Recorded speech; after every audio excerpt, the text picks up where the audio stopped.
What's happening, people? This is Avidan. Welcome to another episode of the Chillcast, episode 44. How you guys doing today?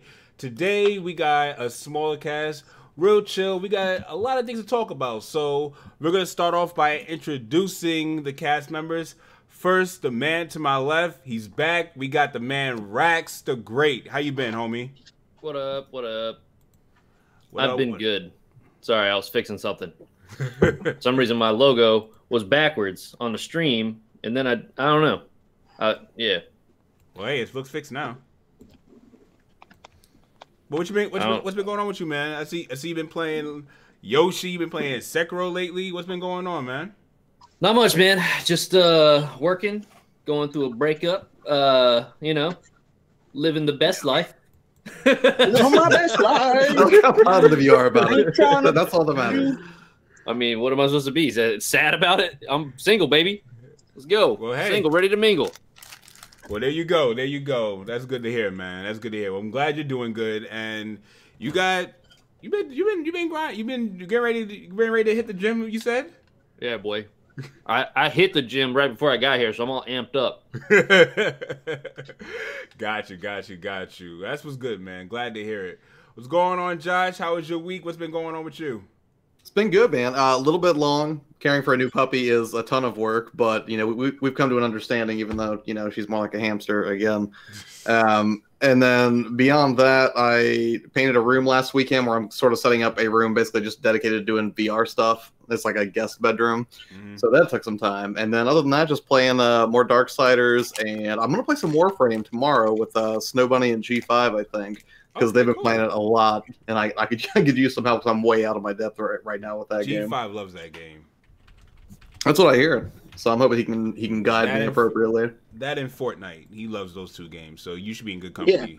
Yeah. Right. Definitely Fortnite. So you should be in good company with those two games. So that's what's good, man. Glad to hear it. Glad to hear it. Chips and Sticks, what's going on with you, man? Yo. What up? I am back at it. You know what I do at work. So my screen goes like this. Where is it? You know what I'm doing. That's what's good, man. What you been playing this week, man? Man.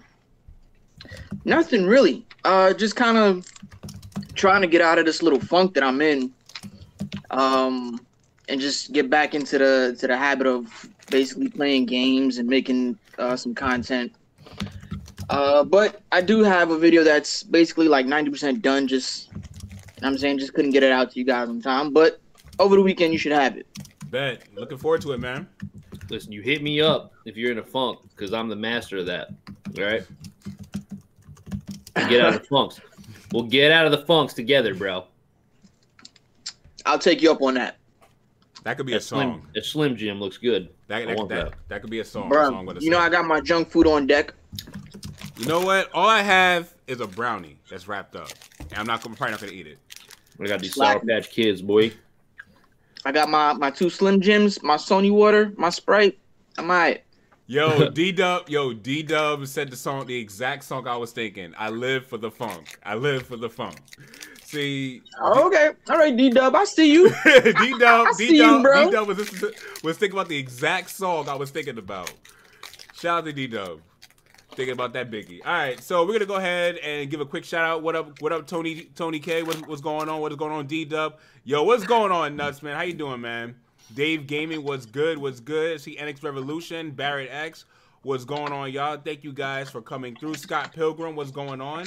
So we're gonna jump right into this, and we're gonna talk about Octopath Traveler. Now, Octopath Traveler dropped last year for the Nintendo Switch, and it was an exclusive. Well, now the game is coming out for the PC this June, and it's starting to change the definition for these third-party exclusives, because just a few weeks ago, we got Cuphead announced for the Nintendo Switch. So where do we draw the line when it comes to these third-party games that are exclusive on one console? Where do we see that it's always going to be just exclusive for that console altogether? Is it a possibility that we could see games like Spider-Man for the PS4 go to other consoles and things of that nature. So definitely want to hear you guys' thoughts in the chat, and definitely want to talk to you guys about it here on the cast. So Chips, definitely want you to kick this one I'm gonna start it off. So as far as third party goes, I don't think there's gonna be such thing as exclusives anymore. Okay. Because these third party companies see that they can make money on other platforms. Just like, and this is what I'm saying, right? So, you know, I think Square Enix might have been the first people to actually kick this off and actually be consistent with it, with actually keeping a game as an exclusive for one console, and then turn around and be like, nah, you know what? We're gonna put this on here. You know what I'm saying? They did that with the Nier Automata, right? That was an exclusive for PlayStation for quite a while, and look at it now. You can get it anywhere. Exactly. Right. So you saw the success with Octopath, how it hit 1 million sales in a day. Now, that's just Switch owners. Think about how much more think about how much more sales they can make if they put it onto other platforms. Exactly. So PS4 has a high fan base, right? Even though that's like casual and hardcore mixed in together, whatever. It still has a high fan base. PC also has a high fan base. So if you put a game like Octopath for those platforms, they're gonna sell. They're gonna make more. So Square knows this. They don't want to keep it as a one console exclusive. And I think it's gonna set the trend for other third party companies to do the same thing. So, you know, when we get a game that's coming out, instead of it being exclusive for PlayStation, they're just gonna do day and date multi-plat releases. Okay. I could definitely see that. Like, honestly, for once we agree, Chips. For once.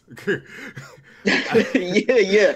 For once we actually agree 100%. I could definitely see that, because immediately when we saw this, it's like I said, okay, Cuphead. Then I saw Octopath. I'm like, okay, so is Nintendo and Microsoft doing trade-offs? But then I started thinking bigger now.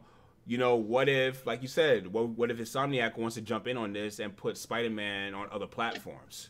So this brings a whole new discussion, and then this also opens a door for the next generation, or what we could expect for the next generation. And are these partnerships that are going on with Microsoft and Nintendo, how much weight they're going to play in the next generation of games? Hold up. Spider-Man's not going to... I don't think Spider-Man would make it to other platforms just because Sony owns the rights for that. So they're always going to keep that on PlayStation. They're not going to send that over to is it exclusive rights, or is it timed exclusive? No, I think they have exclusive rights. Good. All right, good. At least they solidified that. Yeah. Yeah, they've been had that. They've been had that for a while. Yeah, it's It's just that Disney having a partnership with Sony is why Spider-Man is in the MCU to begin with. Exactly. Right. What do you want to say, Rex? Oh, my bad. Oh, go ahead, Rex. Oh, no, just cut me off. Yeah, cut him off. Go ahead, Josh. I'm sorry. Just cut me off. I'm just kidding. Avidan, when did you get the chair, man? You upgraded from the kitchen table chair. I was going to ask both I didn't even realize. Yo, I got this about 2-3 weeks ago. That's what's up. Yeah. All right. Definitely. No more on the hardwood chair. No, we're comfortable now. There we go. We're comfortable now. I can sit comfortably, so you know I'm chilling. There we go. All right, resume. Oh man, but Josh, what do you want to say, man?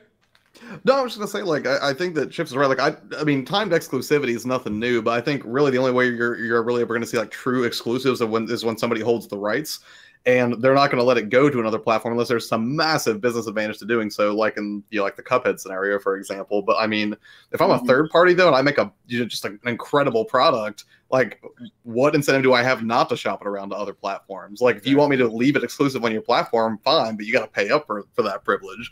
I mean, with Octopath Traveler, it doesn't surprise me that eventually it was going to go, someplace else aside from the Switch. Now, if Nintendo had just had, complete ownership over that property, sure, I could see it staying Nintendo exclusive, but exclusivity is only going to be as strong as however much money is willing to keep it that way. But with that, it makes me think it's going over to PC, which is a nice way of saying Microsoft. So is this something that we can see coming over to the Xbox One eventually now? I don't know. Well, that's the thing. Like, I don't know if we say it goes to PC, I don't know if it technically means, yes, it's Microsoft, because, I mean, you know, Windows Steam. is just the dominant operating system. Yeah, it's going on Steam. Right. And if it's on Steam, I imagine Steam has more to gain from it than Microsoft. I mean, Microsoft probably isn't seeing a dime from that. I mean, unless people buy more Windows machines just to play Octopath or something. I'm trying to figure out how they would make money off a deal like that. But do I think it would ever go to the Xbox or the PS4? Maybe.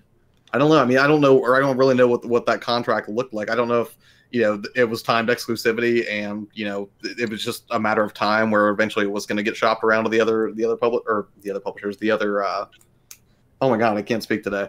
The other consoles, I'll just say that because I can't get my words together. All right, check it out. Oh, sorry. Never mind. Keep talking. Oh, no, you're fine. I mean, that's pretty much where I was at with it. I just, all right. I would assume it's timed. All right, so check it. All right, Final Fantasy VII. Who made it? Squaresoft. Square. Right. Yeah. Who made Octopath? Squaresoft. Where's Final Fantasy VII now? Switch. Everything, yeah. Yeah, it was PS1 exclusive for the longest time. It's only a matter of time before they say, you know, hey, we're not making any money on this one platform anymore. Hey, people love this game. Just move it around. Like, I think that I think this is what Josh was saying, was like, when it comes to the money, you know, if companies like Nintendo wants like third-party games, if they have somehow made a deal behind closed doors where, you know, consoles are paying companies or giving them, you know, special rights to something to make more money on their platforms. Like, say, for example, like most of the time, you know, if you put something digitally on the eShop, Nintendo does make money from that because it is their service, just like Steam makes money from Steam purchases. Right. Now, who's to say, like, they didn't just make a deal where, like, hey, you know, you can put your game on our platform. We give you, you know, 100% of your profits for the first 6 months or whatever. And then, you know, whatever. And then once that money starts to go, you know, it's all about numbers, man. Once the money starts going down, then they say, you know, I'm sure they make some kind of like timed contract where they're getting their money and then they're good. Definitely. Right. There has it's been like that for years, though. You know, with all kinds of companies. Yeah, and go ahead. No, go ahead, Josh. No, I was going to say, like, if I'm a publisher and someone says, hey, I want this to be exclusively on the Nintendo Switch, if Nintendo approaches me with that, then somewhere in the background, someone has to be running some, you know, profitability algorithm or something to figure out, like, okay, 6 months of exclusivity means it's going to cost you X amount of dollars, because if we put this on another platform, it's estimated we would make at least this much. Like, yeah, you know, there has to be a lot of, you know, business analysis that goes into a move like that. I mean, it took years for Final Fantasy VII to come over to everything to leave. You know, Final Fantasy 10-2. You know, like all these Final Fantasy games, like I think they just Square over the years is just, you know, kind of. They finally warmed up to everybody. For Nintendo to get Final Fantasy VII though, that's big. Yeah, because that's something that, you know, we were supposed to get with the N64, but you know, we went 64 instead of disc cartridges. Couldn't hack it. Huh? I mean, it's only 20 years late, but whatever. Yeah, but better late than never, I guess. Yeah, and I'm playing a modded version on Steam, so it's like I don't have no incentive to buy it on the Switch. I mean, if you got a smartphone, you can get it. So you really didn't miss out on anything. You can get Final Fantasy 9 on the smartphone too. Yeah, so that's what I'm saying. Like, you know, Nintendo people really didn't miss out on anything. They could just get it on their phone. But it's this, you know, you get it on your phone, but it's not the same as playing on the Switch, though. You know, you can actually have your controller. It's a much bigger tab, much bigger screen. You know. Oh no, I'm talking about before the Switch. Oh yeah, gotcha. I mean, these third party exclusives are really just to kind of like fill in gaps where companies haven't put their own exclusives that they put their own money into with their own studios. You know what I'm saying? Exactly. That's why Microsoft's buying up like things like Ninja Theory and whatever else what do they do? They announced like 4 or 5 different studios they bought last year. Mm-hmm. Yep. Yeah, they've been buying up studios for like the past 2-3 years now. Yeah, they know where they messed up this generation. And they're preparing for the next generation. John Matrix, and then freaking no exclusives. We got a console for you if you don't like the internet. It's called the Xbox 360. Bruh. Enjoy your Xbox 360. That was like probably the biggest fail of all time in gaming. It has to be. He looked like I gotta remember, family friendly. Yeah. You stopped yourself. That is good. Yep. That is good. That is good. That is good money. Let me read out some of these comments. Dom said, honestly, depends on how much first party funded the game. Spider-Man point in case, but games where developer put a game and made a deal with those games are timed. Gotcha. So basically what we've been saying. And he followed up, said Tomb Raider was exclusive for Xbox for a year. After that, it went everywhere. There you go. Let's see. Snow Bunny 426 said, well, Sony stopped paying for third-party exclusive with the PS3 era.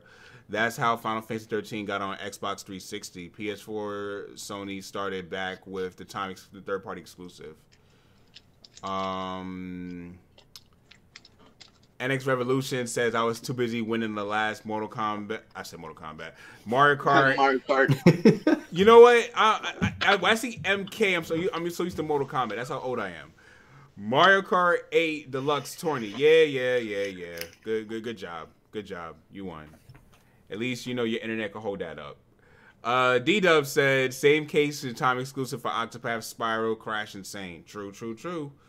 So that's pretty much it. It's like I definitely agree with what everyone says, because it's like when we look at these time exclusives, it's like what else? It's almost like when is this going to go on to the next console? So it opens the door for almost this next conversation, because as we see Mortal Kombat 11 coming to the Switch, as we saw Hellblade come to the Switch, as we see games like Soul Calibur talk about get pulled over to the Switch but never make it to the Switch, or games like Madden never make it to the Switch, it brings a whole different conversation of, is it worth porting over AAA titles over to the Nintendo Switch? Now, I'm going to do something different. Before I give my take on this, I'm going to let Josh to go ahead and kick this one off. I'm sorry, say that one more time. You did not have my full attention there. I was responding. Okay. It's professional, but at least I'm honest. Let's rewind a little bit. So I'm going to go ahead and let Josh kick this one off first. So, Josh, what do you think about developers porting over AAA titles over to Nintendo Switch? Games like Hellblade, games like Mortal Kombat 11, games like Doom. Is it worth for them porting over these AAA titles, knowing where there's a huge gap in graphics and performance? Well, see, and that's the thing. Like, right when you said that, I was actually looking up a Hellblade review specifically for the Switch because I wanted to see if there was a comparison. Because the point that I wanted to make about that is I think it really depends on how much the presentation suffers. Like, as long as the experience doesn't suffer, and I think you can take a little bit of a graphical hit on a title and still have a really good time with it. You know, like Mortal Kombat 11 is going to come to the Switch, and of course it's not going to look as good as what you're going to get on, you know, like the PlayStation 4 Pro or certainly the Xbox One X. But as long as it maintains a consistent frame rate, I think most people are willing to make that trade-off, because, you know, that's the thing with the Nintendo Switch. It's not really an apples-to-apples comparison in terms of, you know, a console experience. And what I mean by that is, you know, if I play PlayStation 4 or Xbox One, it's largely the same thing. I'm sitting somewhere with a controller staring at a TV. But with the Switch, that all gets opened up for the whole portable piece of it. I think a lot of people tend to forget that, you know, that very large advantage, in my opinion, that the Switch has over those consoles is that it's a system that really fits your lifestyle, depending on how, you know, busy of a person you are, or you know, what your responsibilities are like in a day-to-day scenario. So as far as AAA titles getting ported to the Switch, I'm all for it, as long as it's done you know, carefully and with the quality you would expect from an experience that you've gotten on other platforms. Snowboy 426 says, I don't classify Mortal Kombat 11 as a port since it's being released day and date.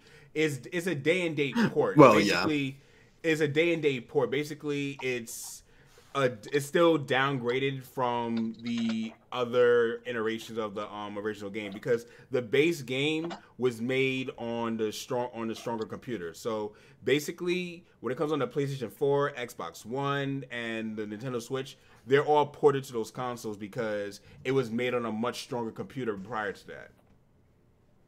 I gotcha. Chips, definitely want to hear your take on this. Yeah, so I I like the idea of, you know, the Switch getting other games, but I feel certain games shouldn't be ported, right? So the perfect example is Hellblade, because I think part of that package, or just in general, any package for a game that's of that caliber, is going to be the gameplay, the graphics, the sound, and that's basically it, right? Mm-hmm. Everything that gives you that great feeling and enjoyment of playing the game. When I saw Hellblade for the first time, I was like, oh my God, this game is beautiful.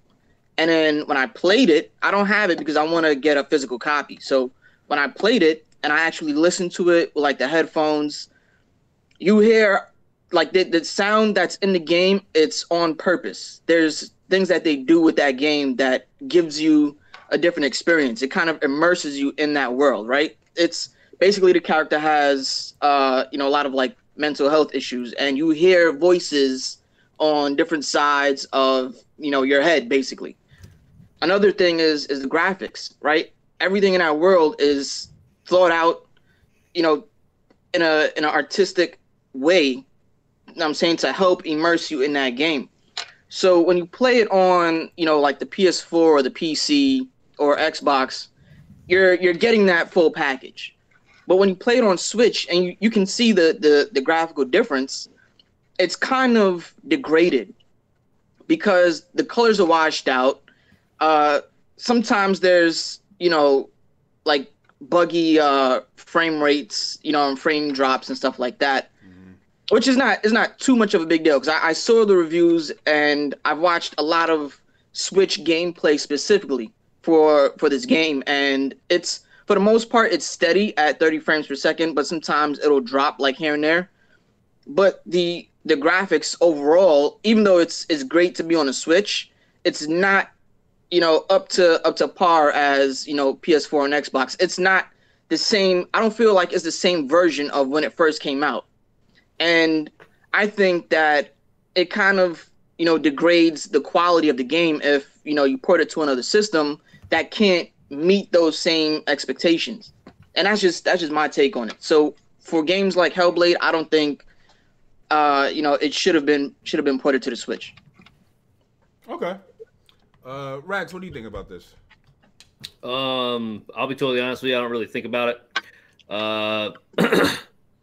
When it comes, all right, so if I have to weigh in and put my opinion on this, like Josh said, I don't think that a game necessarily matters all about its graphics. Okay, if something is marketed solely on its high fidelity textures and like everything is done like that, then okay, yeah, you're going to be sold on the game being this like graphically enhanced game on these other consoles. But when it comes to another console, like as long as the gameplay stands up, like for example, like if you took Super Mario 64 and you put it on the Switch and you just gave me HD textures, I'd like it. You know what I'm saying? Like I'm going up in graphics, but at the same time, like if I took, I don't know, PC in general. All right. So let's say this. All right. It's always considered the master race, right? Yeah.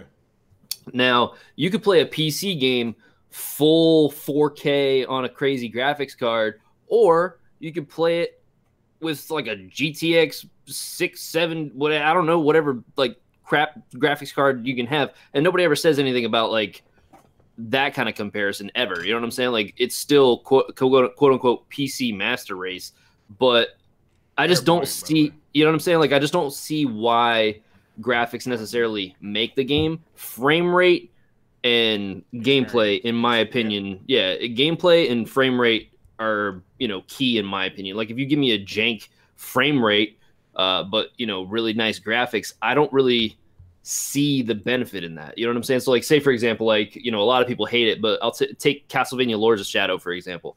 Hideo Kojima worked on this game. God Kojima, Okay, like everybody talks about God Kojima. Okay, can't mess up anything. No Kojima slander in here. All right, that game is one of the most freaking hated Castlevania games, and like I love Castlevania. You know what I'm saying? Like, so I'm using that as an example just to be 100% with you. But the frame rates on some of the cutscenes and stuff like that, and some of the scenes are absolutely atrocious. But the gameplay is so much fun that I accept those flaws. There's, if they had downgraded the resolution just a little bit and gave me a better frame rate, I think that game would have shined a little bit more and been better. There's a game I could give you an example that's fitting into your point, Yoshi. What do you mean? Yoshi has extremely smooth frame rate at 60, but they sacrificed resolution for a consistent 60 frames per second. Yeah, and it still looks good. It looks really good. Yeah. Like I still see the fuzzy textures on everything. It's like I just don't see, people are always going to have something to say when it comes to like comparing a PS4 and Xbox One X, PS4 Pro, Xbox One X to a Nintendo Switch. We're talking about consoles, home consoles. Like a Switch is, not even a quarter of an inch thick, and okay, maybe it's like half an inch thick, but you know what I'm saying? Like, you get what I'm saying? Like, this thing is a 10-inch tablet or something, and then you got like huge motherboards. So you know what I'm saying? Like, this stuff is crazy. The kind of power that a Switch is outputting for the size that it is, the fact that and the things that it can do is insane. You know what I'm saying? Like, if you really think about it, obviously, iPads and tablets and Android tablets and stuff like that, all this technology is getting crazy. But at the same time, mobile gaming sucks. So really? What? All mobile gaming sucks? Mobile gaming sucks.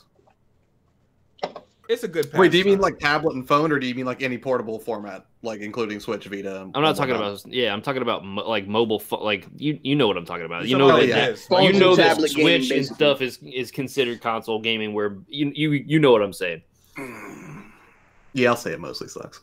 Yeah, it does. There's only 1 or 2 games that I'll play on a pastime, so he's definitely not wrong there. I just like tactile controls. I can't help it. Not that there haven't been some games I've enjoyed on mobile, but yeah. Yeah, I don't think touchscreen controls are very good. I can't lie, I haven't touched not one mobile game. People in the chat are like talking about the price points. That is something that I can definitely get behind. Now, if how much was Hellblade? Hellblade started out as $20, I think. Oh, it's $20? $20. I remember seeing it when it first came out on PS4 for like $20. And how much is it on the Switch? That's what I'm checking. Hold on. Hellblade on the Switch right now is $29.99.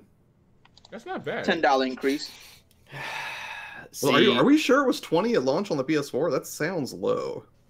I mean, I remember I almost bought it. So, at launch, or was it on sale? I don't know, because it was on there for the PS4 for $20 for a while, and usually PSN deals don't really last that long. So I don't know if it was ever like a PSN deal, but I do remember seeing it for $20 for a long time. Yeah, I can't get behind the whole it costs $10, especially if it's digital. I can't get behind the whole it's $10 more thing. If it's digital, I'll say it should be $20 because there's no Switch tax, there's no cartridge. Yeah, port prices are a big, taboo topic. You know what I'm saying? So like, for like, just we can go with Donkey Kong Tropical Freeze. In my opinion, that game should have been $40 or less. Right. That's why I still haven't bought it. I'll say this. See, now ports in the Wii U, I feel like those are a different story altogether, because ports from the Wii U, it's not the same as ports from a PS3 to a PS4. There's a different conversation altogether. Ports from the Wii U, almost like I thought we were talking about ports in general. Yeah, it's like ports from the Wii U are a different case, because half these games a lot of people didn't even play. Like Donkey Kong Tropical Freeze on the Wii U didn't even sell 1 million copies. So it's like, Yeah, I don't know if I can. Yeah, but I like.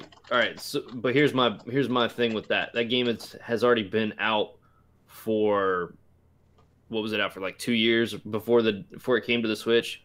Yeah. You know what I mean? Yeah, like that's what I'm yeah. talking about is like it wasn't a game that was developed for the Switch. It wasn't anything that was pushing the graphics on the Switch. I don't think that it was anything that really warranted going up $10. It was $50 on the Wii U. I'll give you that.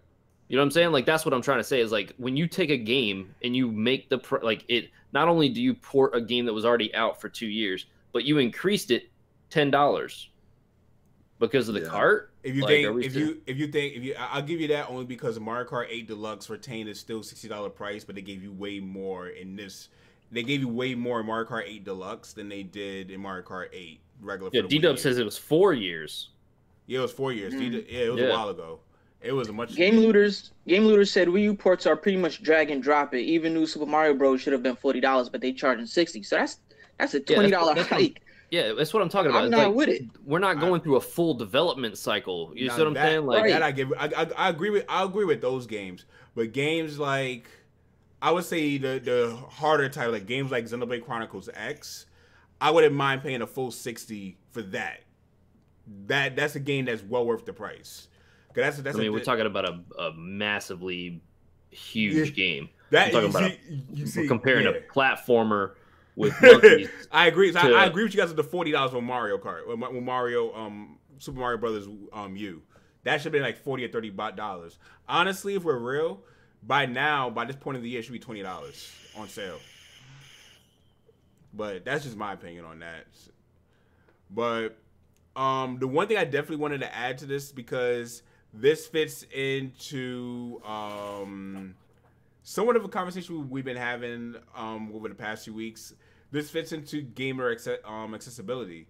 Does this still fit into that definition? If by what you're suggesting, Chips, all games shouldn't be ported over. You know, if we are saying all games should be accessible to all players, then doesn't that kind of contradict by saying you can't you should import this game over? What? Run that by me one more time. Chips went away. Basically, we was discussing gamer accessibility and how we talked about Sekiro over the past few weeks about making the game too hard. It's not accessible to everybody. Now, I'm stating if we have the same belief that all games should be ported to the Nintendo Switch, does that fall under the same argument of gamer accessibility? We're talking about the difficulty of a game versus the actual availability of a game. Basically, yeah, availability, because basically does it fit into the same one? Basically, because the reason why I'm thinking about it is because a lot of people are arguing that if with Sekiro, it's the developer's vision for it to be the way it is. Right. Yeah, but we're talking about two different that's two different, it's a little too far of a gap there. Like, we're talking about actual ability to play the game versus, do I have the skill to play this game? Like, you can get better at a game that you have the ability to play, but you don't have the ability to play a game that's not available. You know what I'm saying? Gotcha. I guess that was a fits into people's argument, putting an easy mode in the game. This way makes it so everybody could win, which I'm still not in agreement with. I don't agree with that notion at all. I feel, as you said, as though you should get better at a game, because I remember, games that were hard that I had to learn how to get better at. One of the games that come to my mind is like Ninja Gaiden or Devil May Cry. It's like when you first start off playing these games are hard. You got to learn how to play. You got to learn how to beat. You got to learn the patterns of each boss. So definitely agree with you there. I just find it funny that it took this long for someone to make a complaint about a From Software game being hard. Like, this game should have an easy mode. Where were these people at when Dark Souls, Bloodborne? Yeah, where were you at when Bloodborne? Like, what? It boggles me because it became a really big thing, and I'm like, as a creator myself, not everything is for everybody. That's just the facts of it. It's not everything's for everybody. It's like we just have to come to a point and say this game is not for me. And and I agree with you. Like, so the thing is with like all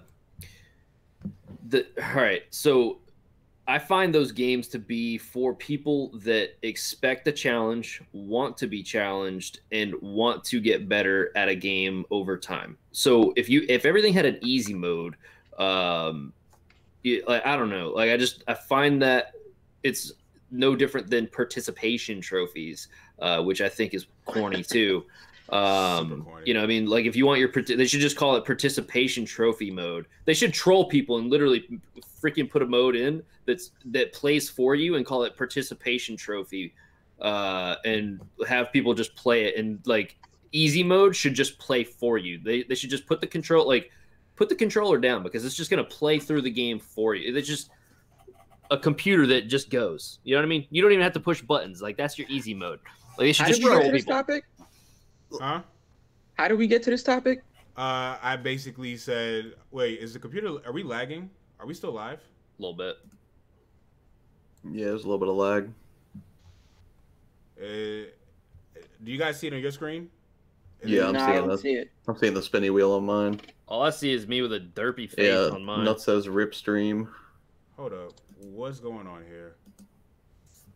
I'm still talking to you guys. I'm still connected to the internet. Yeah. I think it might be a problem with YouTube.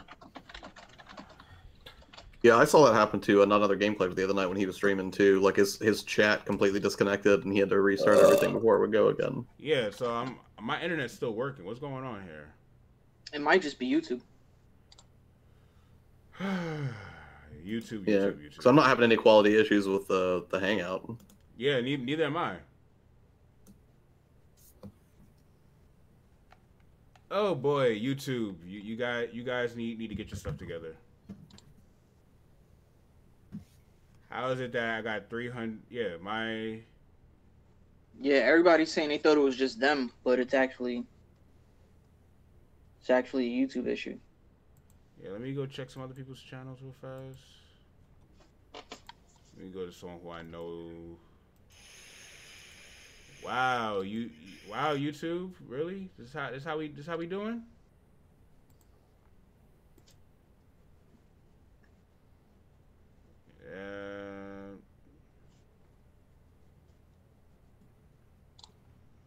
It's weird, your stream still shows online if I refresh it, but now it's dropped to 3 people watching. Mine says 19. Mine says 3 now. Yeah, mine says 3. This is messed up.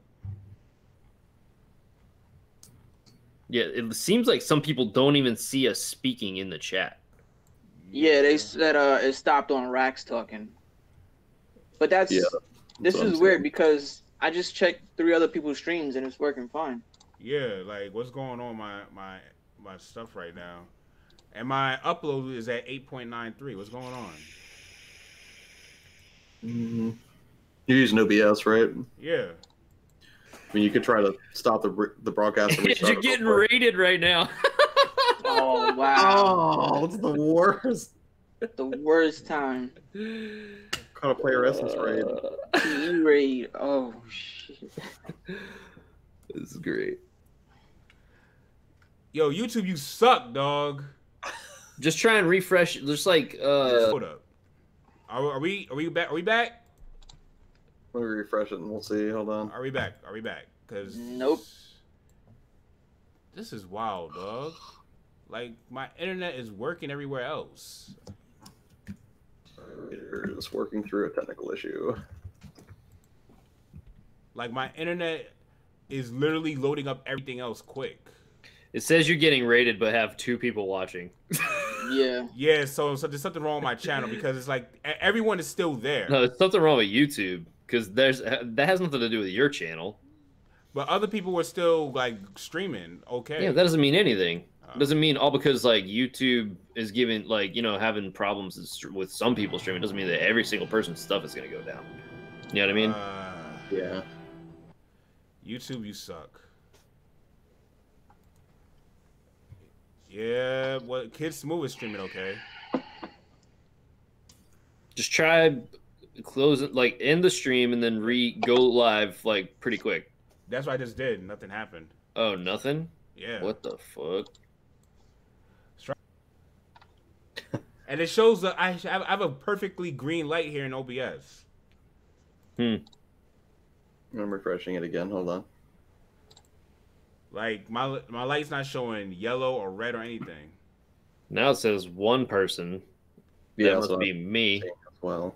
Yeah. But there's multiple people talking, so that's not even possible. Yeah. It says we failed successfully. Okay, here we go. We're back up. We are. Are we back? Yep, we're back up. We're back. Okay. Hey. Yes. Sorry about that, guys. Great. Yeah, sorry. YouTube was being stupid. Real dumb. My internet was working just fine. They saw that I was on the stream. They were like, nope. You can't have this. Oh, man. Well, first of all, shout out to the Raiders. What's going on, y'all? Thank you guys so much for coming through. Really appreciate it. Shout out to OJ for the PE raid. Happy early birthday to the man. The man's birthday is tomorrow, so shout out to him. Oh, nice. Mayor Hair Bear, thank you for the subscription. I definitely saw that. I really appreciate you, so thank you so much.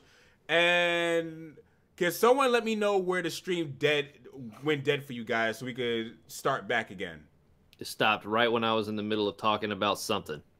You know, we was talking about how gamer accessibility and stuff like that. Yeah, so, and then how it... Easy mode and Sekiro. And how I was saying, is it the same thing with, you know, should a developer not porting games over to the Switch? Is that fall into the same definition of gamer accessibility? So that's what we was talking about last. Jeez, man. We got like three different. This could be interesting piecing it up, but this replay is gonna be different for you guys. I might have to manually do this for you guys because YouTube messed up big.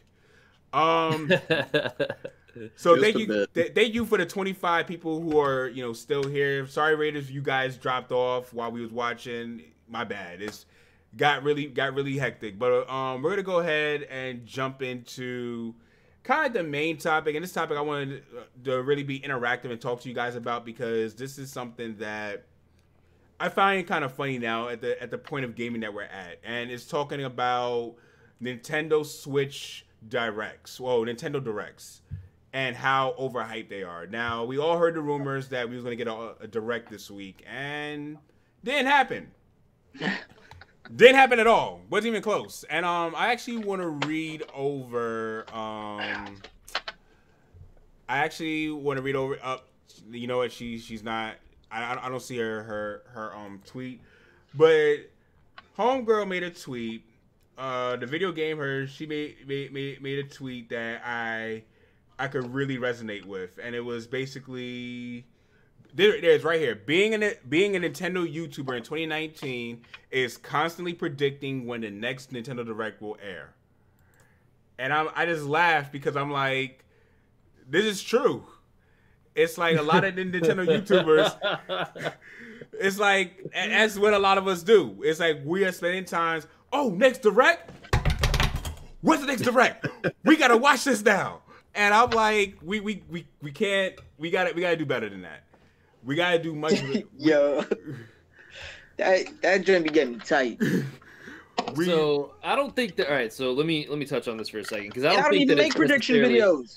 Yeah, so this is the thing. Like, I don't think that it is a Nintendo YouTuber issue. I think that is a desperate for content YouTuber that is doing that. You see what I'm saying? Like, it's not. And I don't see anything bad about trying to make content predicting things like that. As long as you have a, valid source, like people like Spawnwave, RGT, people who have inside information. And I know this for a fact, these guys have sources. It's not like me, if I went and just like, I think you know what? I woke up this morning and one of my hairs was standing up on my arm. That must mean the Nintendo Direct is coming. And then start predicting shit that I want. Oh, I mean, stuff. predicting stuff. I didn't say that. Sorry, I didn't mean to cuss. Where's that T rating at? I was waiting for Avidan to rip me. So, it'd be different if like I would just woke up one morning, I was like, I really want a Nintendo Direct, so let me will it into existence by using the power of positivity. You know what I mean? It's a little bit different. It gets annoying after a while because you guys know my position on it, and everyone asks me, what do you think's gonna happen at the next Direct? I'm like, I don't know. I'll see when it happens. Right? Saying that like Nintendo Directs themselves are overhyped, I think is not the same. I think that it's good to generate excitement about the Directs because you're gamers. You want to be excited about the things that are coming out, and you want to generate excitement for things that could potentially come. But I think getting ahead of yourself and like talking about this Direct is coming in April. This Direct is coming in last week of April. This Direct is coming in first week of May. It's coming. You know what I mean? Like that can get a little ridiculous. But that ties into the whole problem with the sources, because everybody's gonna be like, oh, I have this anonymous source, and then when it turns out to be BS, they could just shift blame to whatever other rumor that they or wherever they heard it from online, or you know what I'm saying. So there's no real accountability when they basically get caught with their pants down. Not to mention the leaks. And we shouldn't be legitimate source. But then you can't name my them. dad works at Nintendo source. But you can't name them because these sources probably have agreements that they can't speak about it. So then if you name them, you just blew their whole cover and their whole deal. That's right. Nobody's gonna want to do that. And that's exactly why you will see people like larger channels that remain unnamed will go hypothetically, this is what's going to go down, because certain things, say for example, you could be full on ready to go do all right. So I'll give you the perfect example, because say the Metroid Prime trilogy fiasco that was going on. Okay. That is all right. So what just got leaked on Best Buy? The Persona 5. Oh, the Metroid Prime trilogy and Persona 5. Okay, it's a legitimate thing. Like it's just sometimes people will have a plan. So we're gonna announce this at this event. They could go all the way up until the very next day saying that they're gonna do that, and then at the very last minute go, we're not gonna announce this. We're actually gonna do this. Scrap that idea. We're going to hold that off until this date because we're not this far into, we got an update on development for this game. We want to delay the announcement for a little bit longer because we don't want to do the same thing that we did with Metroid Prime 4 and then freaking tell people it's coming out this year when really it's, coming out in 2032. Okay. You see what I'm saying? Fair enough. Mm-hmm. Like it's a little bit different when, I'm just saying, like, sometimes sources will give you tips on things, and sometimes the companies themselves can change their mind because these things are talked about, like, in hypothetical, or like we may do this. It might not be concrete, but it may be a thing that is in the works and just might get pushed off into a later date. So these things come from somewhere a lot of the time. It's just sometimes, like, especially things like April Fool's Day, like, Wood from Beat 'em Ups made a video and the whole internet went, crazy thinking that he, announced a new Direct or something. You know what I'm saying? Like, and then come to find out it was April Fool's joke. And, I was looking at the font, and it was funny because I was looking at the font of the April 11th Direct, and it was almost exactly the same font that Wood used on his fake Direct video. And if you look at his other video where he explains how he made the fake Direct, you'll see the difference in the font that he used and the font that Nintendo uses. Have you taken a look at that video? I have not seen that video. No. That's the video. So the font that he uses is a little bit thicker, and like the only reason I even like notice these things is because like when I'm doing thumbnails and looking through defont.com. I get you. You know what I'm saying? Like I notice small details like that. So, people get ahead of themselves because it's something that they really, really want. Because, dude, you can't freak. It's a Nintendo Direct is like cooler than Christmas these days. Gotcha. You know what I'm saying? It all depends on. Yo, by the way, Rob, what's up, boy? What up, man? I'm He's like, yeah, I got a headache. I'm sick. Yeah, but I'm here. Yeah, man. I just said, yo, he probably wants to sit this one out. So yeah, nah. My alarm didn't go off, and I still got the headache. But it is what it is. So do better next time, Rob. You're supposed to be committed like the rest of us. Chip. This is still not a safe space for you yet. So I want you to relax. I may be sick. That don't mean I still can't get you on here. Yo, Rob, we representing today. All day that, man. Thank you, man. Appreciate you. I see you there with the T on. You figured deal. I appreciate it, man. Real live. Cool. You sound like you dead though, bruh. Nah, it's man. Look, I've been trying to wake up in the mornings and work out, and I keep forgetting like allergies are still a thing. Like I completely forgot that as I'm working out and trying to get the rest of my body right. Oh yeah, Rob, you are allergic to pollen. Yeah, that's a thing. So. I've just been. That's where that headache is from. Hit hard by that. Yeah, that's what got me. That's what got me today. So, but I'm here finally. Hopefully, everyone is doing well. Make sure that hopefully everybody is underdigging what's being overlaid on the underlay. But if they're not, hopefully they're catching up. I walked in right before the stream went down. Yeah. Last time, that's why I was like, it gets a little bit more awkward when I walk in now. But. Perfect. It came right back up. It didn't take too long. So, well, you can give your take on the whole Nintendo Switch overhype thing. Well, with the directs, yeah, definitely overhyped. That's not. How do you feel about it? I feel like people need to find a better way to bide their time until the next Nintendo game comes out.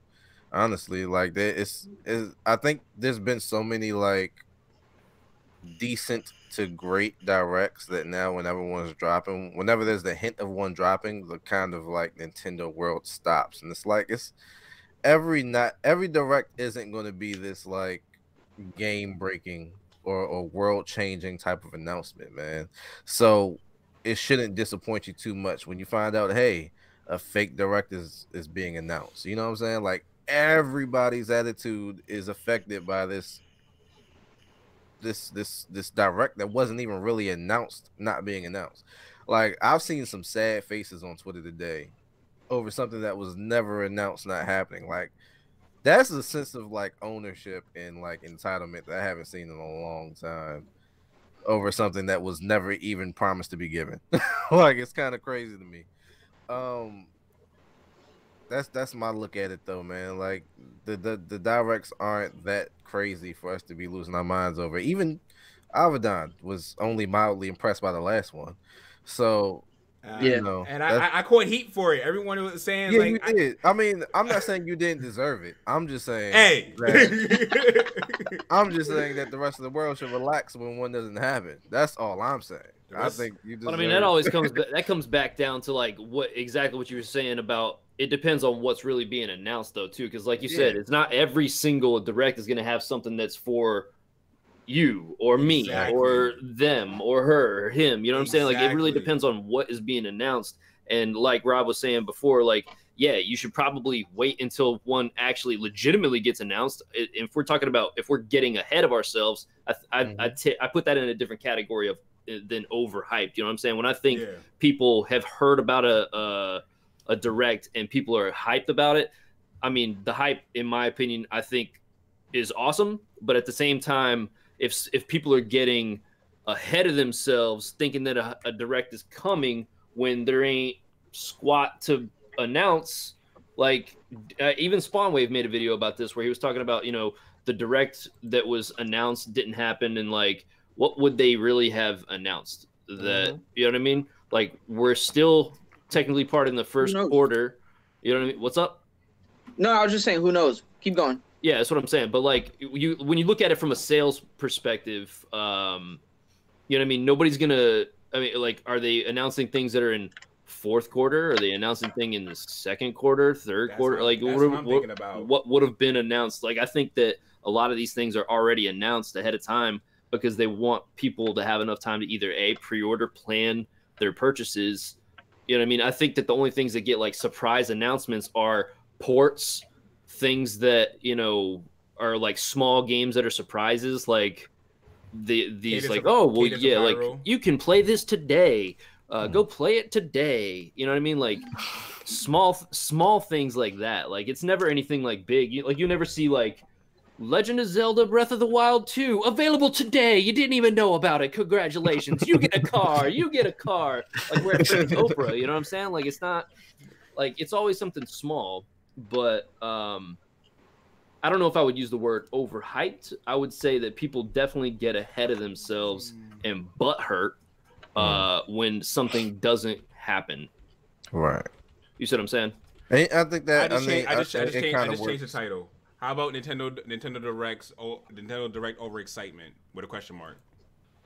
That's too many letters. I don't like it. It all depends on your SEO, should have kept it with overhyped. Yeah. I mean, if somebody gets offended, they'll be okay. I promise you. Yeah. Life goes on. And then they come in and then they see the conversation. You know what I mean? They see everybody's perspective. Rob has his perspective. I got my perspective. Hey, we haven't heard y'all's three perspective.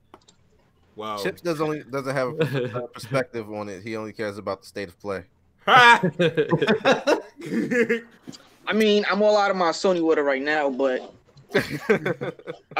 no, I don't really care too much for the directs and what people are saying are, you know, rumored to come out, because, you know, like everything else, man, you got to take things with a grain of salt. Right.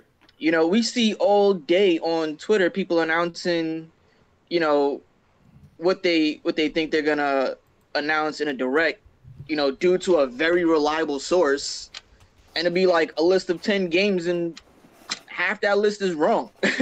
You know what I'm saying? Yeah. So I don't care about anything unless it's like officially announced when it comes out. Because let me ask you a question. You're talking about direct leaks or the directs themselves? Well, one ties into the other. Because whenever there's information that's leaked about a direct and what they're going to say, that's when people get upset because they didn't see, you know, what they were looking forward to, you know, prior to the direct. And bless you, Josh.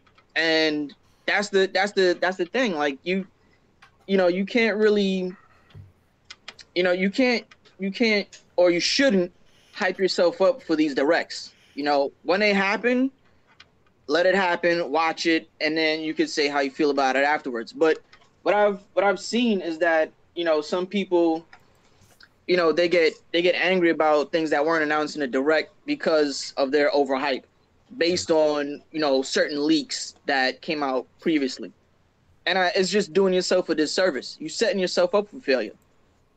Right. Like, depending on a leak as your primary source for getting hype for something is questionable in and of itself. Like, are there people out there who leak things that have a solid reputation of being correct?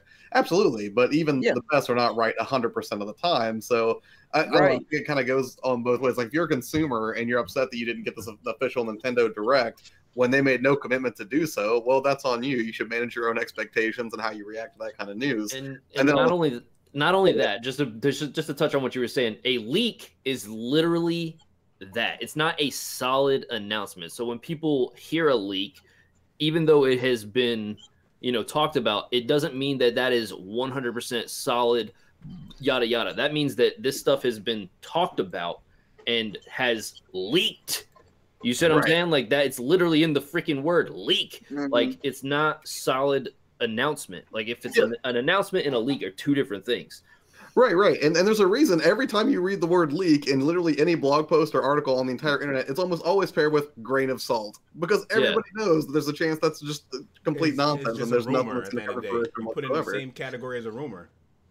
Right, but then at the same time, I mean, I can understand why content creators and influencers will capitalize on, you know, the hype of. I mean, it's almost like the leak itself is hype, right? I mean, like just the concept, because that's enough for people to get excited. And you know, if you get people if you give them just the slightest whiff of them having some knowledge that somebody else may not, because they got the inside track because of some leak that happens, that's enough to generate a ton of attention online. And you know, I mean, that's the currency that we trade in, is attention. Like that's what you do as a content creator, marketer, influencer. So I mean, I can understand why people will you know, play to alleged leaks, and I understand why people get excited about it, because I mean, who doesn't want to be in the know, especially if you're somebody who's just like a diehard fan of whatever platform that you know that you hold to.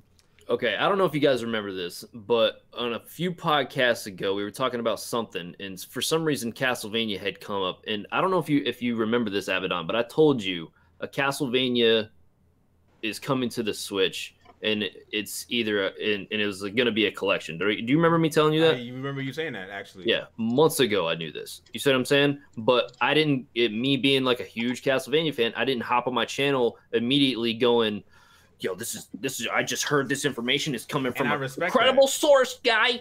All right. And then like blow it up. You know what I'm saying? Because I understood at that point that anything, it could be anything, because no solid, like, it's going to be this with these games and yada yada, et cetera, et cetera.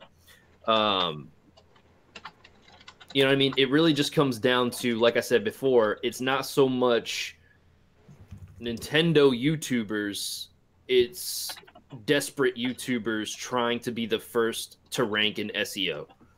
You see, I was going to use that point. I was going to be being quiet the whole entire time, and I was going to use that point. Thank you. Okay. YouTubers in general need to calm the freak down, okay? I'm using the clean words, all right? They need to calm the booty butts down, all right? And legitimately just chill, all right? Did this man just say booty butts down? Sit on an ice pack. He said the booty butt cheek. Yeah, the booty butt cheek. Booty butt cheek. If y'all didn't watch Boondocks, y'all missing it right now. Yeah, y'all really are. Yeah. So, but that's really what it comes down to. You know what I mean? Like, it's getting tough as a YouTuber because you have lots of credible people who do these things and have credible sources and announce these things in a very respectful way, and then you have people who are out here just like, yo man, I just heard this in the back alley, I gave a guy $5 and he told me this information and I'm ready to freaking spill it to the world. You know what I mean? It's just a little bit, you know what I'm saying? Like, you know what I mean? As they wipe their lips, all right? Just the white around their lips. Or that Tyrone Bigham status? I got you. Yeah, there's a drug transaction went wrong. $5 put some crack in a Nintendo tip. I was like, oh my gosh, what is this? But you get what walk home. You get what I'm saying though, right? 100%. So when people are chasing that SEO score, you know what I mean? Like, and I'm not even gonna beat around the bush. Like, I was a victim to that, you know what I mean? Like that mindset for a minute there. I was like, then I sat back and I was like, is this really what I got into YouTube for? Is this really what I want my channel to be, like chasing topics? Like, I was just like, nah. And then like, it started to play this like mind trick on me where like, I'm like, what do I want to do? Like, you know what I'm saying? So like, that's why lately I've just been kind of just like BSing and just kind of doing whatever. Yeah, I've noticed that you've been doing it too with the hip hop beats and everything. Like, I was going to say that. I was going to point out. I was going to just point out. Shout out to you guys hitting that like button. I just been watching that joint. That joint was at 37. I was at 46. Shout out to you guys. Appreciate you guys watching. Thank you so much. Shout out to y'all, man. Appreciate y'all. 47. Thank you guys so much. Keep hitting that like button. I appreciate you guys. All right, so like, back to what I'm saying. It's okay to report on things if you're A, interested in it genuinely, B, you have credible information, you did your research, and you want to put something out there. If you're just out there creating up rumors just to try and get clicks and be the next big leaker, I don't know what how long is that really gonna last? It's not. And Nintendo Direct said in the chat, me and him had this almost the same conversation last night. Not basically about the directs, but about just content creation. Yo, Sincere, what's going on, homie? Basically, being a content creator, it's like am I in this just for the views and the subs, or am I in this because I'm passionate about this one thing? And that's kind of like where I've been. That's why I switched my content around. I know that's why you've been chilling for a little bit. That's what Nintendo's been doing. That's what Rob is doing currently. Chips is dipping more so into that himself. It's like, yo, I'm not so interested in just being just a YouTuber, but more so a content creator all around. And for the long game at that. Exactly, for the long game. That's the reason I'm not rushing out content. Like I gotta make sure it's all right and it falls in line with the plan, man. Like, you know, people end up getting caught. I say this all the time. Me and Avidan have had this conversation as well as Nick and Chips. Like, a lot of people end up getting caught in the trap. And you know, if you're a creator on YouTube, you know what the trap is. So you know, everybody's kind of finding their way out the trap and still finding a way to give y'all the content that's needed. Yo, Rax, you're gonna find this funny. Even Roberto Blake is getting out of that trap. Like, he said, I'm just doing whatever content I want at this point, and you guys know where to find me. Yep. And I'm like, that's what I like seeing, because it's like it's so easy that the algorithm only promotes you doing this one thing, and it's like, that is so toxic, man. Like, you really can't grow from doing that. So not to derail off from the Nintendo Direct topics and Nintendo YouTubers only being overhyped or predicting the next Direct, my whole 2 cents about this whole topic is kind of like what Rax was getting about. There's people chasing the SEO score because they know once an article, once one type of news source says this is a leak, being the first person to talk about this puts you at the top of that SEO score, meaning you're going to get thousands of people looking at until the bigger channol talks about it. Exactly, the bigger channels. You're going to get that short amount of like big views, and then it's going to be like, oh, by the way, you know that channel you're competing with? Yeah, they just put up a video, so see you later. You gotta have content that one of my rules about content is it has to be two main things: serviceable or entertaining. If it's not serviceable, it's not gonna last long. If it's not entertaining, it's not gonna last long. And it's like you got to be original. Like one of the best YouTubers I could use as an example that I always love using him as an example is Scott the Wise. Scott the Wise uploads weekly, and this man has over 500,000 subs, under 150 videos. That's amazing. And I'm like, that's an example of long game. That's an example of being an original content creator. And he's more. You could consider him a gaming YouTuber. With what he's creating like timeless content. You see what I'm saying? Like, his content doesn't hit a, you know, sometimes, yeah, okay, his topics will hit on things that are trending, but at the same time, like, most of his content is timeless content, in my opinion. And I love it. Like, he's one of the people I love to watch. I can sit there and watch his stuff like I'm watching. But now we really are straying far away from the Nintendo Direct stuff. Hey man, it wouldn't be a podcast if we didn't go off the rails. Yeah. Every week now. Every week. This is our thing. I'm sorry, if you came here go listen to NPR if you wanted to stay on topic. That's all I'm saying.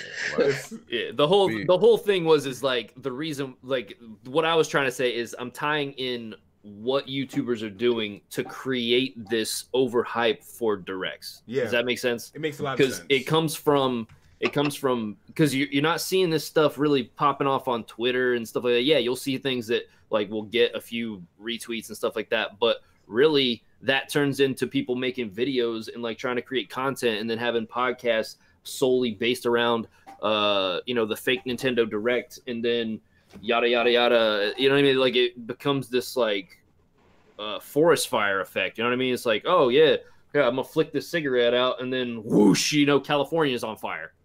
You see what I'm saying? Yeah. So that pretty much said we're gonna go into the fun topic, and that topic is by actually the homie Your Player 2. And basically, I want us to, not only us in the cast, but I want you guys in the chat, let's all talk about this. What are some of the games that you look forward to playing in this month of April? I'm going to kick it off. I look forward to playing Cuphead and Final Fantasy 12. Mortal Kombat 11. I was going to say Mortal Kombat 11 and Final Fantasy 12. Because I've never played 12, so. Well, I played parts of 12. I never finished it. Yeah, I never finished it. Somehow my copy got lost in translation. I actually have this. I actually I actually have the Steelbook case. Yeah, I had it for the PS2, but no Same disc. Man. So I'm looking to like get you that. in Apex with no gun. I'm not gonna touch that subject. You know what I'm saying? Somebody on this cast is responsible for that. But... I mean, it's a safe place. It's a safe place. Let me take a sip. Oh, and Days Gone. Hate. Should I mention that too? Days Gone, yes, definitely Days Gone, and Final Fantasy 12, and hopefully I can get Yoshi by next week so I can crap on it some more.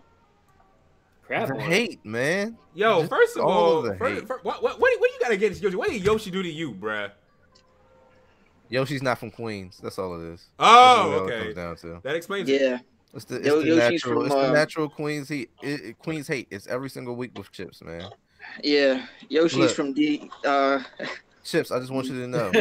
You hating on everyone else. Right? You hating on everyone else is not going to bring back Ja Rule's career. I just want you to realize that.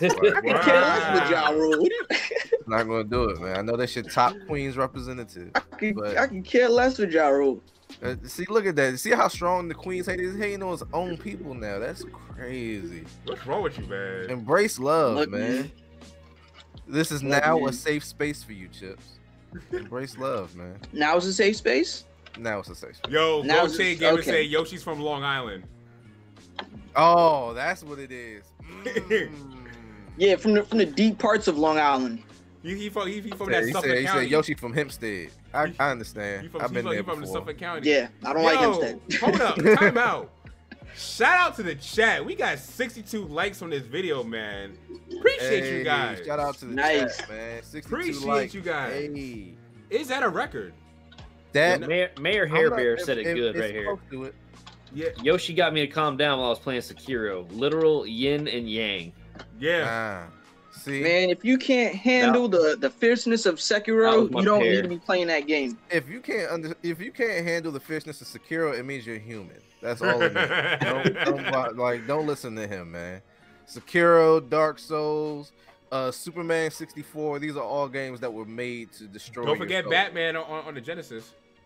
Ooh, Batman. Wait, which Batman? Because all of those games were fun to me. The original one. Oh my God! Are you talking about the Michael Keaton one? Understanding more about Chips. Batman Returns. By the moment. I beat the Michael Keaton one on Genesis. That wasn't too hard, brother. Something about your Genesis skills from back in the day is a little fishy. A video game by the actor in the movie? Because there's different Batman games, right? Yeah, because Batman Forever I've too. never heard of it be referred to by the actor in the movie. Just the title that's new. I kind of like it. I'm not mad at it. I'm right. New. Batman Forever on the SNES. Not a good game. Because Batman Returns is the best one in my opinion. Yeah. I got that for my birthday once. Batman Returns. I wouldn't say that's the best one, but I really like the animated series. Yeah, that was pretty fire. I think that's the best one. Wait, we're talking about Batman and Robin, right? The one that's like $70 on Super Nintendo right now. Mayor just 70. Mayor just asked us. Oh, you mean the animated series one? Yeah, that's what you're talking about, right? Yeah. Batman and Robin was what it was called. Yeah, not the George Clooney one. It's Batman Forever. Oh yeah, no. Batman Forever Whatever. Didn't have. The movie was trash. Have so George Clooney. No, that one had Val Kilmer. There's too many Batmans. Batman and Robin. Yeah, you're right. George Batman and Robin. Yeah. Why did they ever let Ben Affleck be Batman? Ben Batfleck, bro. Well, he was a good Batman. Was he? Yes. Yeah. I think he's arguably one of the best Batman, in Batman history. He's up there for me. Really? Yeah. Absolutely. Terrible. Him as Batman wasn't bad. The movie was bad. The movie was bad. Him as Batman was great.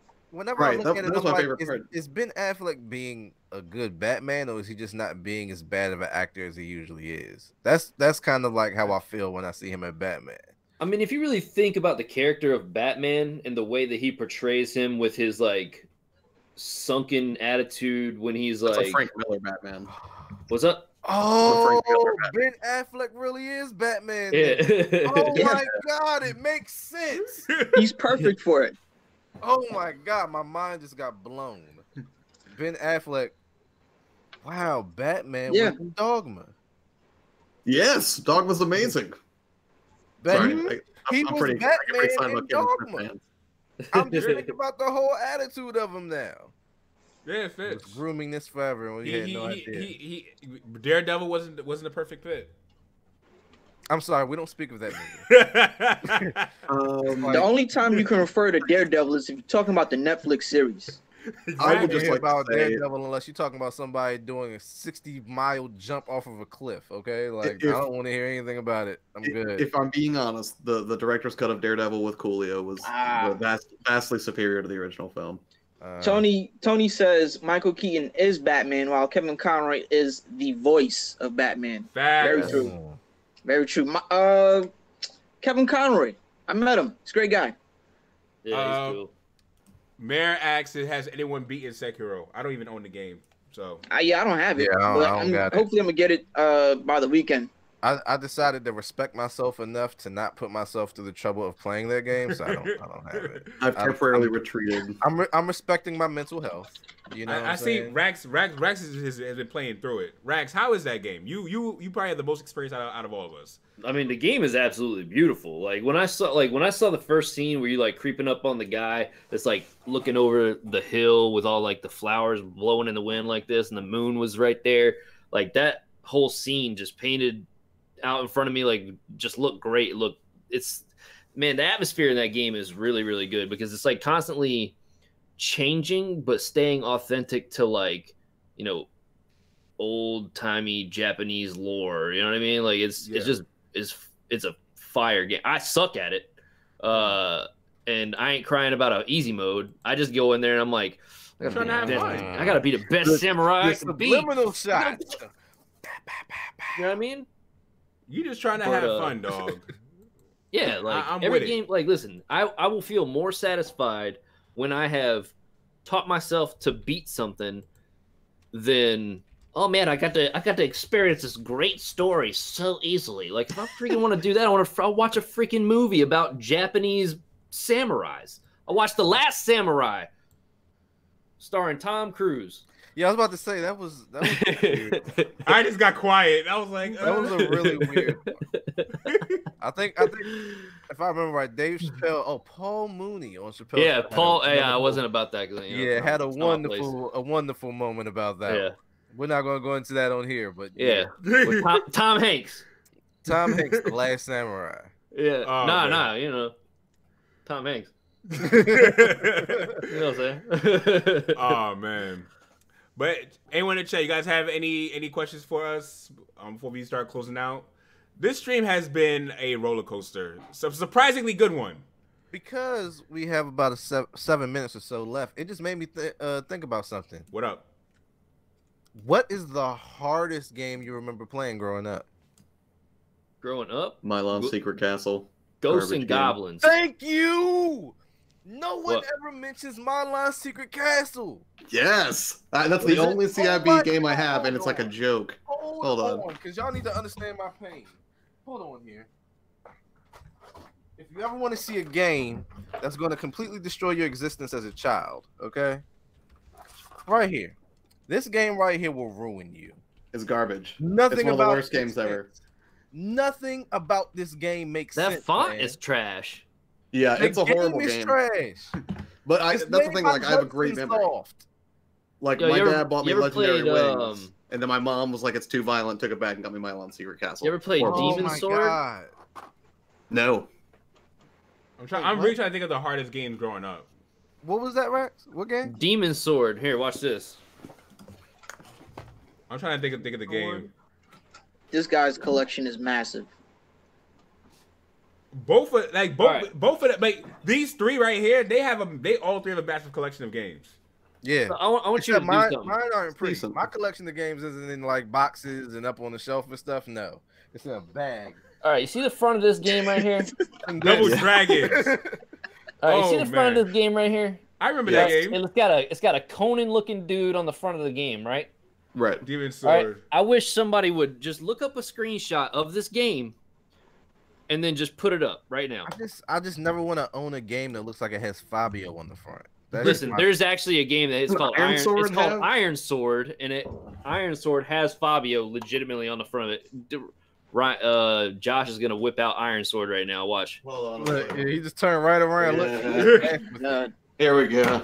If you want your Fabio fixed, there you go. All right, Avidan, you got to show your collection now. I don't got a collection over here, bro. All right, let me go get mine. You know what's funny? All right, so there's two funny things. All right, this one's called Demon Sword. His is called Iron Sword. All right, in this game, it's got like a Conan-looking dude on the front, right? All right, this game is about ninjas. It's like Crouching Tiger, Hidden Dragon style stuff. Okay, yep. And that his game right there, when you start the game up, you look like I don't even know what it looks like, a robot doing a shimmy with a sword like this, like. That was a gift to me from Nintendo cover art on NES was horrible. It was bad. If you go back and you look and compare like the cover art between Nintendo games in America and Japan, they always mess it up in America. Almost always. Mega Man. The first Mega Man. The second Mega Man, really. I hate all of those old school Mega Man games. I love the game, just the cover art was horrible. Wait, you just said that's technically the original. Mega Man 2 does. I mean, he does look sort of goofy. This is the. I don't like it.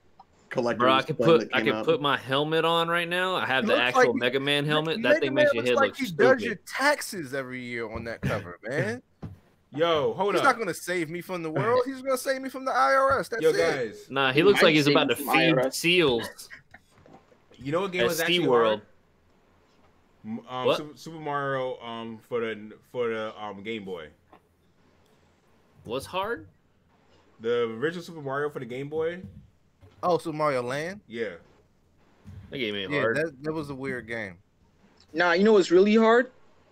Trying to play a game on a Game Boy in daylight. Man, listen. Yeah. That's the hardest game ever.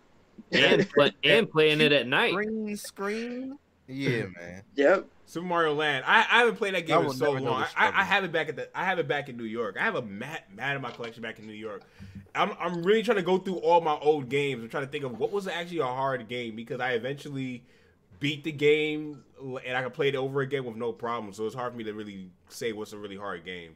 Like any kid that got introduced to like Zelda 2 games, there we go. After the Game Boy Advance SP, you'll never know this struggle. Zelda 2, that was the hard game that introduced me to really hard games. That was a hard game. Oh yeah, and you know Zelda 2, that cursed game. I wonder how long it's gonna be up on NES Online. You respect this game, okay, Avidan? Listen, I respect it by beating it. I beat the game. I still hate it. Don't call it cursed then. You call it your introduction. You call it your sensei. That's what it is. No. It is your sensei. You call it your sensei. That's your big. You're its little. Okay? No. Not at all. Not at all. That game should be called Zelda 2: The Adventures of Rage. That's what that game should be called. Okay. Hey, look, and somebody in the chat, they're like, look, getting to the Great Palace was a mission. It was the entire point of the game. Because if you died anytime before it, guess what? You're starting all over. Game over. That game was annoying.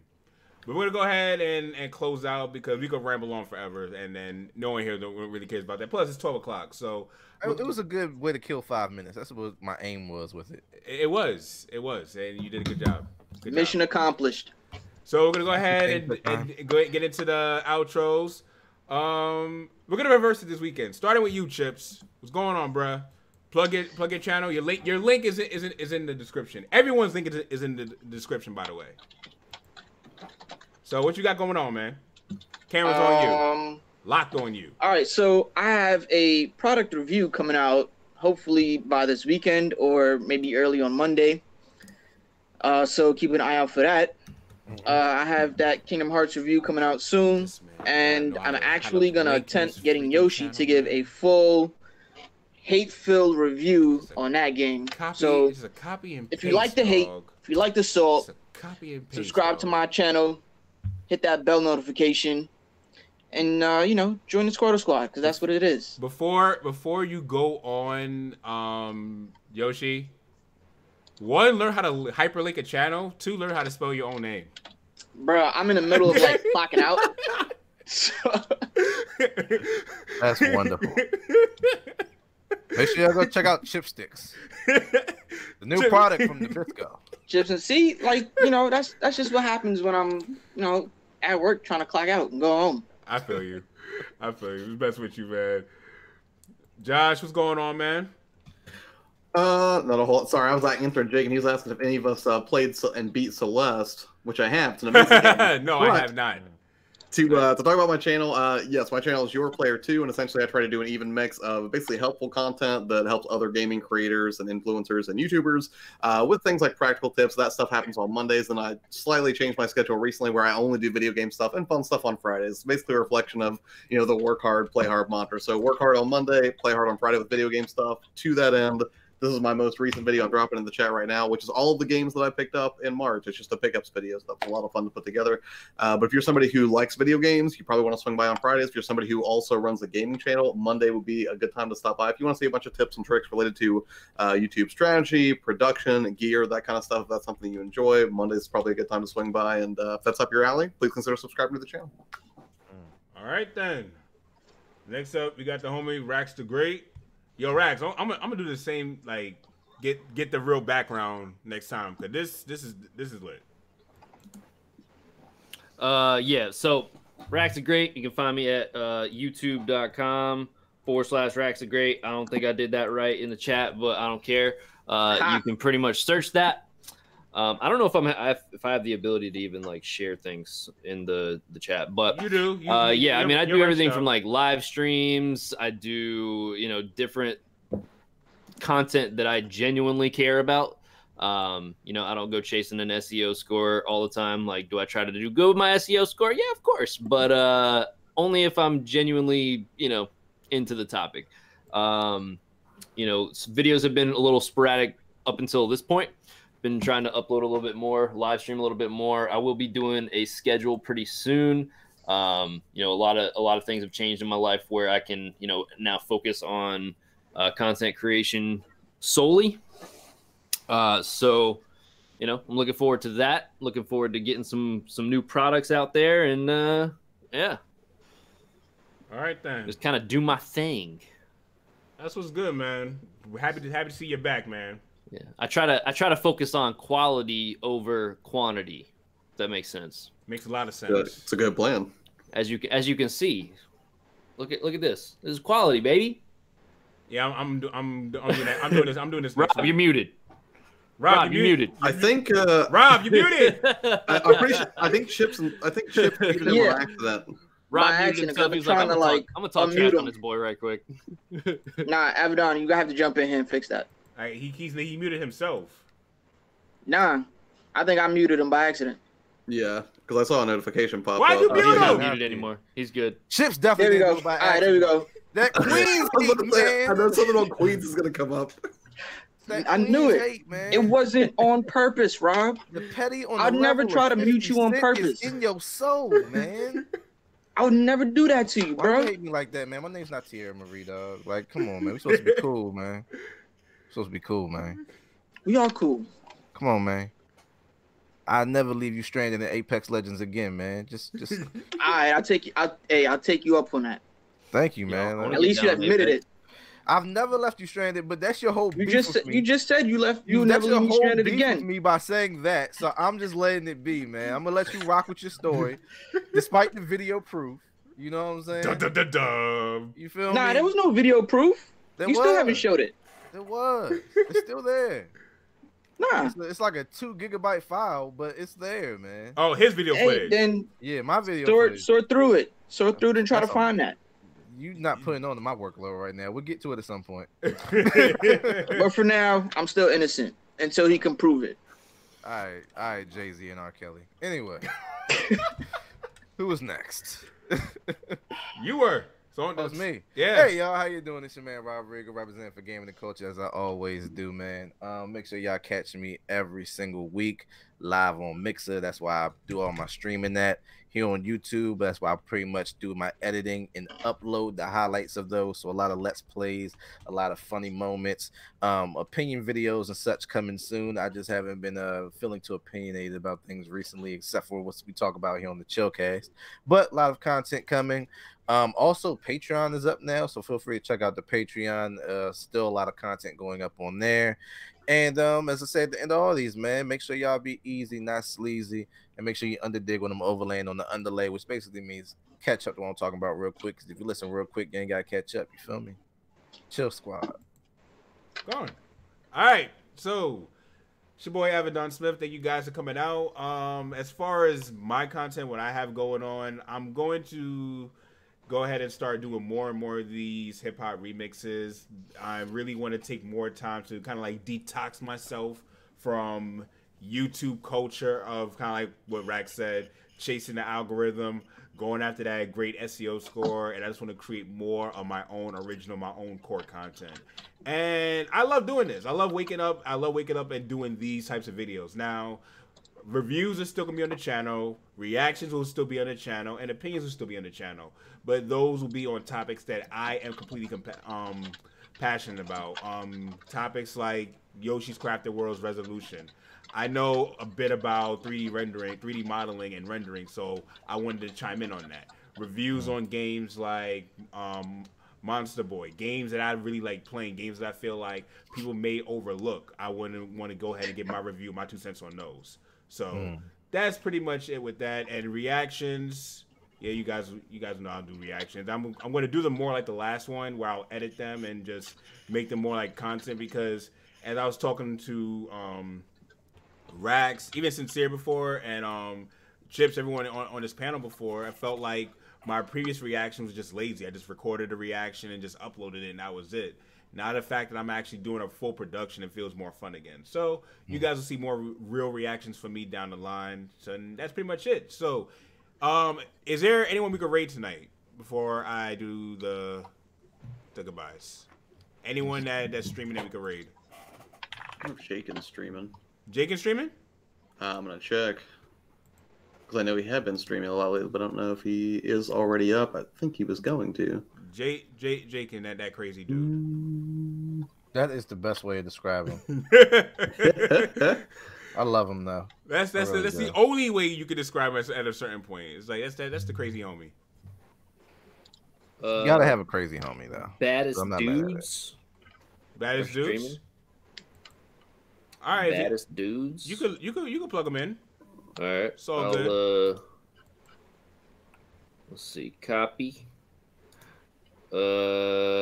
Shoot. Let's see. I gotta get back into our stream now. I'm failing. All right. Hurry it up, Rax. I got it. Just waiting for the chat. Waiting for the chat. Let him go. Hashtag Chips is innocent. Man. Hashtag Chips is never innocent. Chips is innocent. Yeah, Chips is aggressive. That's what Chips is. All right, you guys. So thank you guys for coming out. If you guys like the video, make sure you hit that like button. Make sure you hit that subscribe button. And most of all, you make sure you share this with a friend. This is Avidan, Rodrigo, Rax the Great, your player 2, Chips and Sticks, and we are out. Peace!